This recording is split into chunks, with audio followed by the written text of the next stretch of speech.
Hi, welcome to In the Know, which is going to give you specialist help and specialist teaching for the 11 plus exams for grammar schools and private schools and of course the SATs.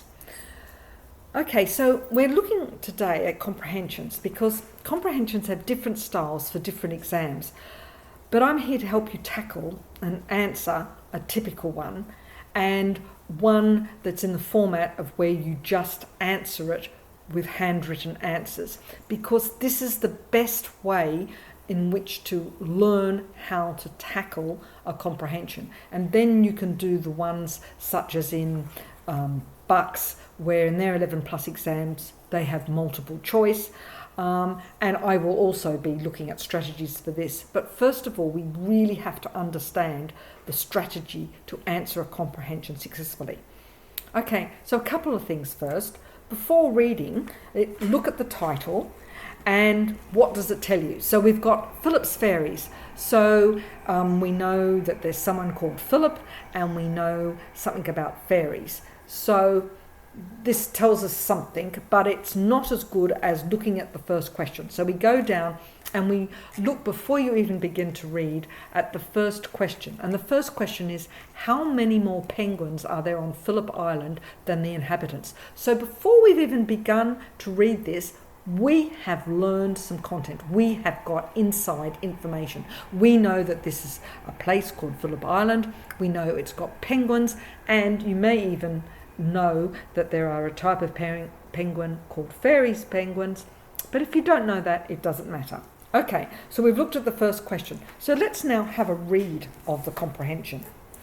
Okay, Philip's Fairies. The population of Phillip Island, an isle located southeast of Melbourne in Australia, is near 11,000, but the population of its penguin inhabitants is almost 3 times greater. However, for many who visit, the spectacle of seeing such a large number of penguins in their native habitat is a natural phenomenon that is for them the greatest they ever experience. Phillip Island, previously named Snapper Island and then Grant Island, was renamed to honour and remember the governor of the first permanent British colony in 1778 to settle in Australia. As that part of Australia was uncharted at the time of Governor Phillip's arrival, he would have never visited the island, but also would have probably been unaware of its existence. Over almost 2.5 centuries later, this small island annually sees 3.5 million tourists who come to experience the phenomenon at sunset of the arrival of the penguins coming home after a day of searching for food in the ocean. That is a considerable number of tourists, as the size of the island is only around 14 miles long and 6 miles wide. This shows that the penguin experience on this island that so many tourists encounter must be extra special. It is indeed a remarkable experience, and it is increased by the type of penguin that inhabits the beaches of the island. The penguins on Phillip Island, often referred to as fairy penguins, are the smallest penguins, Eudiptula minor, of the species, and are also only found on the southeastern coast of Australia and in New Zealand. Penguins are often described as being dressed as if wearing a black and white dinner suit. In the case of Eudiptula minor, the suit is in blue and white, as they have dark blue and white feathers. These dark blue feathers on their backs are excellent camouflage, as when they are face down diving for food, the blue of their back blends into the colour of the water, making them less visible to their predators, such as seagulls flying above. At sunset each evening, the wonder of Phillip Island begins. Most visitors remember their experience as being a little disappointing at first, before becoming utterly thrilling. Those gathered at Summerland Beach look, as instructed, out at the surf for any sign of a penguin. The anticipation of seeing a penguin makes the wait seem endless, when suddenly the first penguin is sighted. Then another comes, and then groups of the penguins are seen, and they surf expertly to the beach, where they land on the sand and turn from agile, skillful swimmers to clumsy but charming, toddling little lubbers. To the sheer delight of everyone watching, it then appears that the beach is saturated with these thrilling fairies. They then appear to disappear down into their burrows, which were earlier totally invisible to all those assembled on this unique beach. They have brought fresh food for their family in their bellies, which they will regurgitate to feed their family before resting for the night. Combine the koala bear sanctuary, basking seals, a wildlife park, a tropical aquarium and golden sandy beaches with the emergence from the ocean of these penguins, and this tiny island is certainly memorable.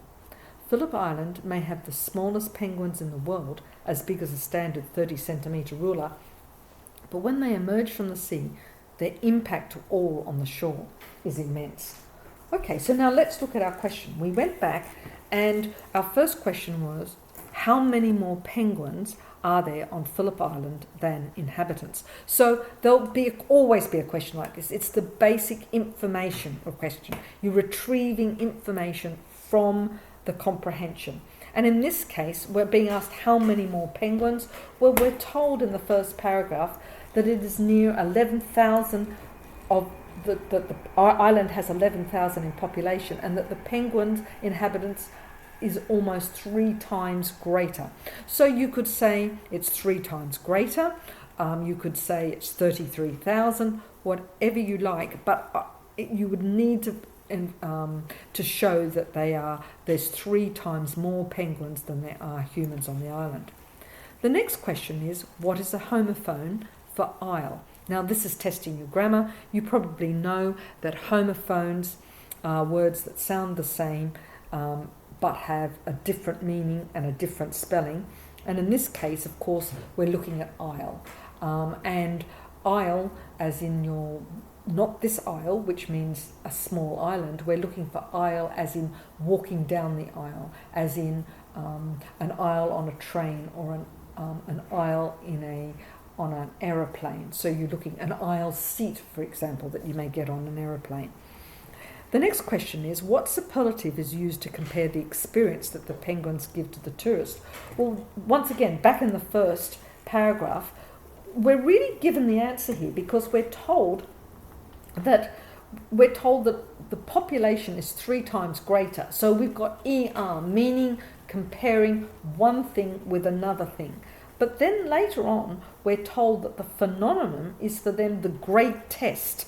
So the superlative is always the word, the comparison that ends in EST. So our answer is greatest. When I'm doing my language videos, you'll get some more ideas as to how to pick up some of these language questions. The next question is, after reading the story, what do you think was meant by phenomenon?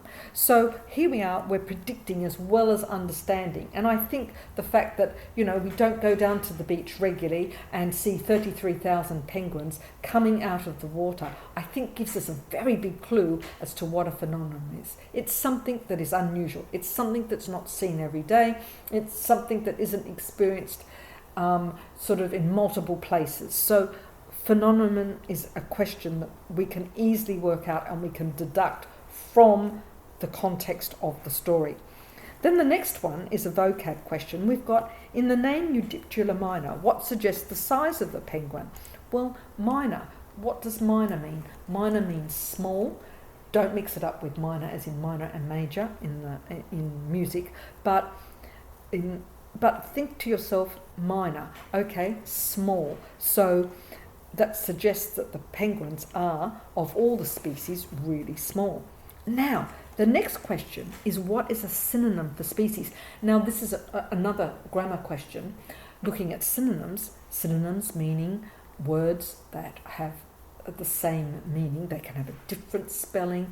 They can have a different pronunciation. They're not homophones in the fact that they sound the same. They have totally different pronunciations. But what we're looking at here is that the synonym for the species is referring to the question above, and we're told that it's that Eudiptula minor was the size of the penguin. So a synonym for species, that means that these penguins are smaller penguins. So a synonym for species must be type or kind or family. So we've been able to, by answering the question beforehand, it's given us a clue to the next question.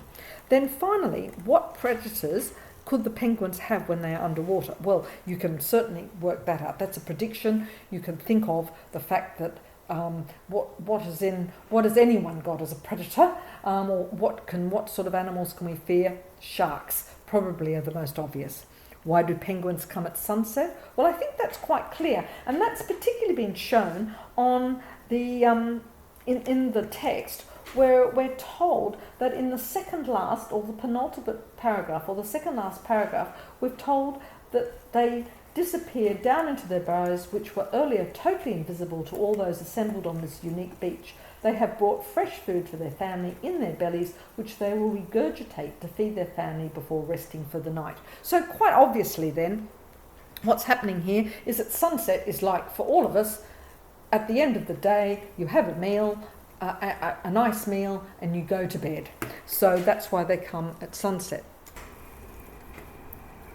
Okay, so we've just talked about why do the penguins come at sunset. Another thing that could help you with that question is the question beforehand. And that question beforehand was, what predators could the penguins have when they are underwater?